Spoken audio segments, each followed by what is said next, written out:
BNSS பிரிவு 164 நிலம் அல்லது நீர் தொடர்பான தகராறு அமைதியை சீர்குலைக்கும் நடைமுறை.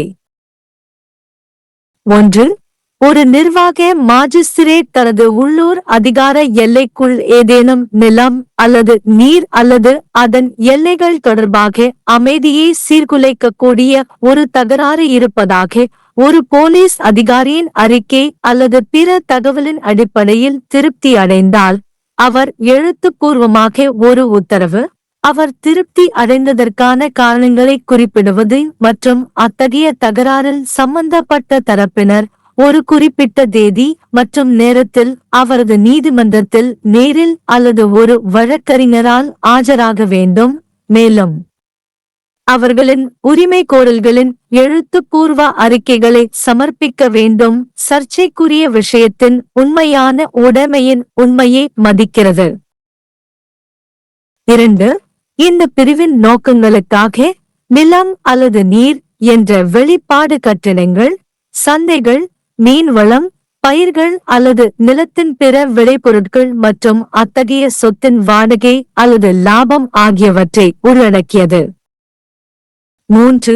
மாஜிஸ்திரேட் வழிநடத்தும் நபர் அல்லது நபர்களுக்கு சம்மன் அனுப்புவதற்காக இந்த சநீதா வழங்கிய முறைப்படி உத்தரவின் நகல் வழங்கப்பட வேண்டும், மேலும் குறைந்தபட்சம் ஒரு நகலாவது சில தெளிவான இடத்தில் ஒட்டப்பட்டு வெளியிடப்படும் அல்லது சர்ச்சைக்குரிய விஷயத்துக்கு அருகில். 4.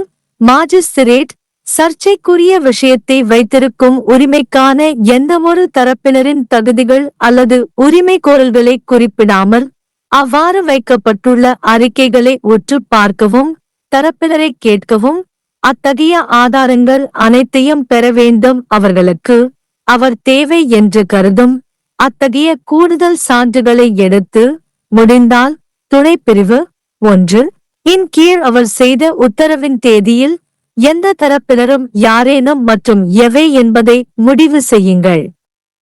சர்ச்சைக்குரிய பொருள்: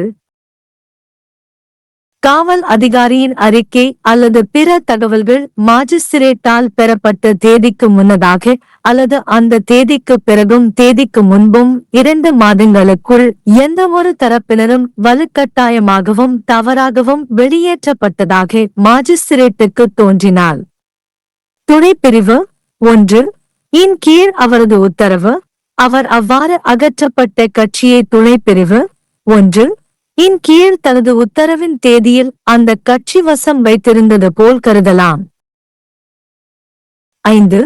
இந்த பிரிவில் உள்ள எதுவும் கலந்து கொள்ள தேவைப்படும் எந்தவொரு தரப்பினரையும் அல்லது ஆர்வமுள்ள வேறு எந்த நபரையும் மேற்கூறிய அத்தகைய தகராறு எதுவும் இல்லை அல்லது இல்லை என்பதை காட்டுவதை தடுக்காது. அப்படியானால் மாஜிஸ்திரேட் அவர் கூறிய உத்தரவை ரத்து செய்வார், மேலும் அதன் மீதான அனைத்து நடவடிக்கைகளும் நிறுத்தி வைக்கப்படும். ஆனால் அத்தகைய ரத்துக்கு உட்பட்டு துணைப்பிரிவு 1 இன் கீழ் மாஜிஸ்திரேட்டின் உத்தரவு இறுதியானது. 6. மாஜிஸ்திரேட் ஒரு தரப்பினர் அல்லது உட்பிரிவு 4 இன் விதியின் கீழ் சர்ச்சைக்குரிய விஷயத்தை வைத்திருப்பதாக கருதப்பட வேண்டும் என்று முடிவு செய்தால், அவர் அறிவிக்கும் உத்தரவை பிறப்பிக்க வேண்டும். சட்டத்தின்படி வெளியேற்றப்படும் வரை அத்தகைய தரப்பினருக்கு உரிமை உண்டு, மேலும் அத்தகைய வெளியேற்றம் வரை அத்தகைய உடைமையின் அனைத்து இடையூறுகளையும் தடை செய்தல். மற்றும் துணைப்பிரிவு 4 விதியின் கீழ் அவர் தொடரும் போது வலுக்கட்டாயமாகவும் தவறாகவும் வெளியேற்றப்பட்ட கட்சியை மீட்டெடுக்கலாம். இந்த துணைப்பிரிவின் கீழ் செய்யப்பட்ட உத்தரவு துணைப்பிரிவு 3 இல் குறிப்பிடப்பட்டுள்ள விதத்தில் வழங்கப்பட்டு வெளியிடப்படும். 7. அத்தகைய நடவடிக்கையில் ஏதேனும் ஒரு தரப்பினர் இறக்கும் போது மாஜிஸ்திரேட் இறந்த தரப்பினரின் சட்டப்பூர்வ பிரதிநிதியை நடவடிக்கையில் ஒரு கட்சியாக ஆக்கி அதன் பின் விசாரணையை தொடரலாம். மேலும் யாருடைய சட்ட பிரதிநிதி யார் என்ற கேள்வி எழுந்தால், அத்தகைய நடவடிக்கையின் நோக்கங்களுக்காக இறந்த தரப்பினர் இறந்த கட்சியின் பிரதிநிதிகள் என்று கூறிக்கொள்ளும் அனைத்து நபர்களும் அதில் கட்சிகளாக ஆக்கப்படுவார்கள். 8.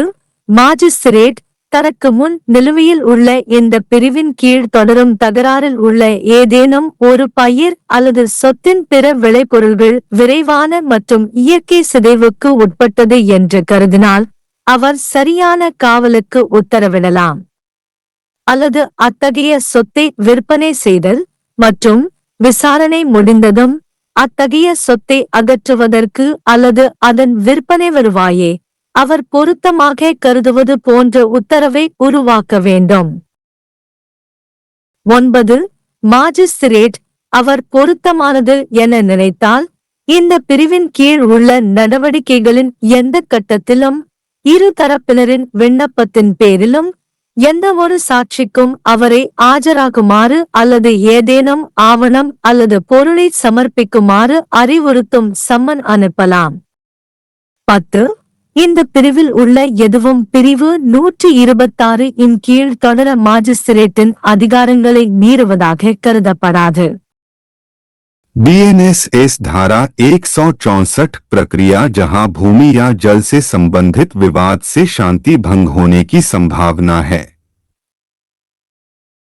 1. जब भी कोई कार्यकारी मजिस्ट्रेट किसी पुलिस अधिकारी की रिपोर्ट या अन्य सूचना से संतुष्ट हो जाता है कि उसके स्थानीय अधिकार क्षेत्र के भीतर किसी भूमि या जल या उसकी सीमाओं के संबंध में शांति भंग होने की संभावना वाला विवाद मौजूद है, तो वह लिखित रूप में एक आदेश जारी करेगा जिसमें उसके संतुष्ट होने के आधार बताए जाएंगे और ऐसे विवाद में संबंधित पक्षों को निर्दिष्ट तिथि और समय पर व्यक्तिगत रूप से या किसी अधिवक्ता के माध्यम से उसके न्यायालय में उपस्थित होने और विवाद के विषय के वास्तविक कब्जे के तथ्य के संबंध में अपने अपने दावों के लिखित बयान देने की आवश्यकता होगी।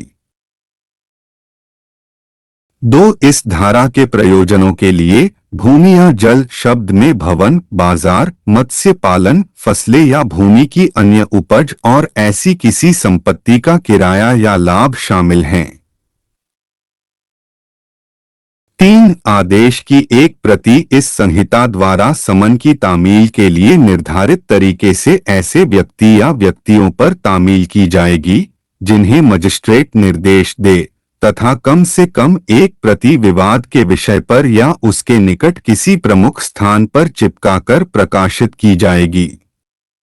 4. मजिस्ट्रेट विवाद के विषय पर कब्जे के अधिकार के संबंध में किसी भी पक्षकार के गुणदोष या दावों पर ध्यान दिए बिना इस प्रकार दिए गए कथनों का अध्ययन करेगा, पक्षकारों की सुनवाई करेगा, उनके द्वारा प्रस्तुत किए जाने वाले सभी साक्ष्य ग्रहण करेगा, यदि कोई हो ऐसा अतिरिक्त साक्ष्य लेगा जैसा वह आवश्यक समझे और यदि संभव हो तो यह विनिश्चय करेगा कि उपधारा 1 के अधीन उसके द्वारा दिए गए आदेश की तारीख को कोई पक्षकार और कौन सा पक्षकार विवाद के विषय पर कब्जे में था। परंतु यदि मजिस्ट्रेट को यह प्रतीत होता है कि किसी पक्षकार को पुलिस अधिकारी की रिपोर्ट या अन्य सूचना मजिस्ट्रेट द्वारा प्राप्त किए जाने की तारीख से ठीक 2 महीने के भीतर या उस तारीख के पश्चात और उपधारा 1 के अधीन उसके आदेश की तारीख से पहले बलपूर्वक और गलत तरीके से बेदखल किया गया है, तो वह उस पक्षकार को इस प्रकार बेदखल मान सकता है मानो वह पक्षकार उपधारा 1 के अधीन उसके आदेश की तारीख को कब्जे में था। 5. इस धारा की कोई बात उपस्थित होने के लिए अपेक्षित किसी पक्षकार या किसी अन्य हितबद्ध व्यक्ति को यह दर्शित करने से नहीं रोकेगी कि पूर्वोक्त जैसा कोई विवाद विद्यमान नहीं है या था, और ऐसी स्थिति में मजिस्ट्रेट अपना उक्त आदेश रद्द कर देगा और उस पर आगे की सभी कार्यवाहियां रोक दी जाएंगी, किंतु ऐसे रद्दीकरण के अधीन रहते हुए उपधारा 1 के अधीन मजिस्ट्रेट का आदेश अंतिम होगा।